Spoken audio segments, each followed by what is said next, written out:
Hey there, welcome to the Ingles table. I'm Chef Bruce Brown. I'm so excited because today we're going to be making my brandied apple shortcakes. Not everything has to go with strawberries, other berries. Brandied apple shortcakes. This warm autumn dessert is so yummy, and you can get what you need for it right there at your local Ingles. So come on, let's get cooking. In my sauce pot here, I have a couple tablespoons of butter melting off. To the butter, when I use apples for this recipe, I like mixing up the apples. So I usually use half Granny Smiths, thinly sliced, and half Honeycrisp. I just like the difference in flavors and textures of those two apples. So I've got all these apples mixed through just like this. And we're going to saute them in the butter, get them all coated, so that they start to soften up. Now, some people would like probably to have their apples peeled for this dish. That's okay, you can peel your apples if you like. I like to leave my peelings on. Now, while the apples are cooking, I'm gonna explain this is a shortcake recipe. I make, for this dish, a cinnamon nutmeg shortcake, which I have actually sitting right here. If you go to the website, ingles-markets.com, and find the brandied apple shortcake recipe under Chef Bruce Brown, you will get my shortcake recipe too. Uses standard self-rising flour, little vegetable shortening, heavy cream and sugar, but some fresh ground nutmeg and cinnamon in the shortcake. It tells you step by step exactly how to make the shortcakes, how to bake them, and let them cool, and then you'll be ready to go once you start making your apples. Now, to the apples, just to help brighten up the flavor just a little bit, I'm gonna add a little lemon juice.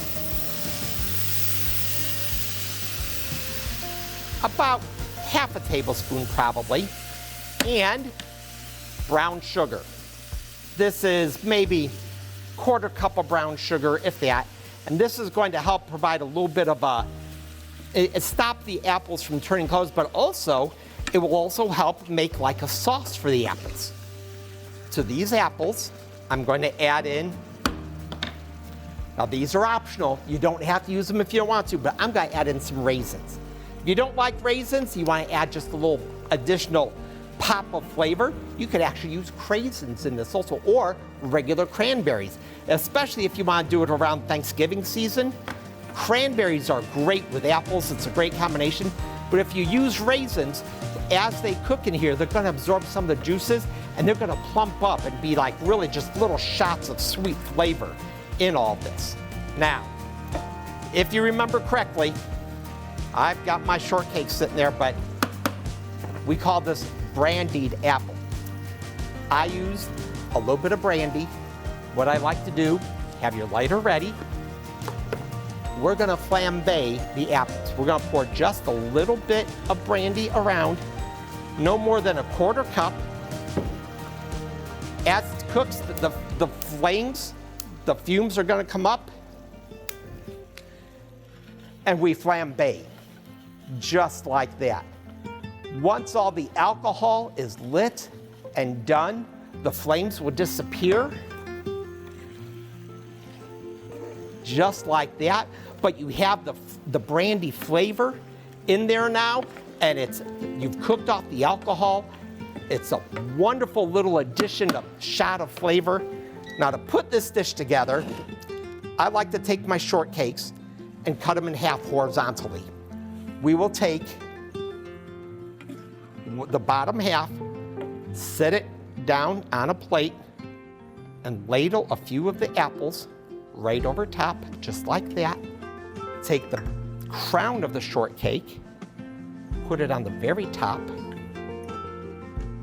and put a few more of the apples right on. And then, if you make homemade whipped cream, take the extra step. Get a little malted milk powder.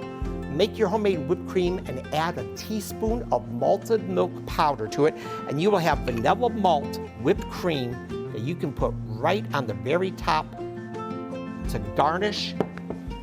One more apple standing up. And that, my friends, is a brandied apple shortcake. I hope you're going to try this recipe. Thanks so much for joining me here at the Ingles table. Be sure and check out the rest of the website for more tips, tricks, and recipes. I'll see you next time.